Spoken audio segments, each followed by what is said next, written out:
وَإِذَا سَأَلَكَ عِبَادِي عَنِّي فَإِنِّي قَرِيب، اور جب میرے بندے ہیں نبی آپ سے میرے بارے میں پوچھیں تو انہیں بتا دیجئے میں قریب ہی ہوں۔ یہ بڑا ہی انقلابی تصور ہے جو قرآن دے رہا ہے۔ شرک کے جتنے نظام دنیا میں رہے ہیں اس کو نوٹ کر لیجئے کہ ان میں قدر مشترک ہے۔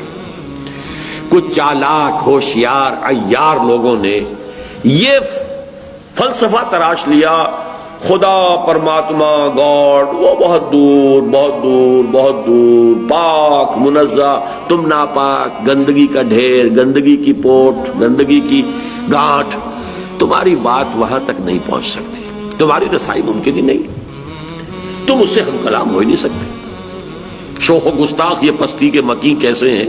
تم تو پستی کے مکین ہو۔ ہاں دیکھو یہ دیوتا ہے، یہ اصل میں ایک ہے معبود ہے، اس کا یہ بت جو ہے یہ در حقیقت اس کا مظہر ہے، اس کا اس سے تعلق ہے، اور ہم اس کے پروہت ہیں، پجاری ہیں۔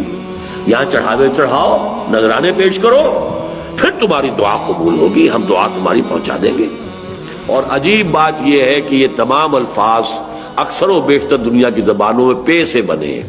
پجاری، پروہت، پنڈت، پوپ، پادری، اور ہمارے ہاں بھی پیر۔ پیر کو نذرانے دو، پیر کی جو ہے خود خدمتیں کرو، پیر کو کھانے کھلاؤ، پیر راضی، بس بیڑا پار۔ وہ تو ہاتھ پکڑ کر لے جائے گا آپ کو، اس میں سے پل سے رات پر سے گزار دے گا۔ اس کی نفی ہے جو قرآن کرتا ہے، جس کو اقبال نے کہا تھا کہ کیوں خالق و مخلوق میں حائل رہے پردے، پیرانے کلیسا کو کلیسا سے اٹھا دو۔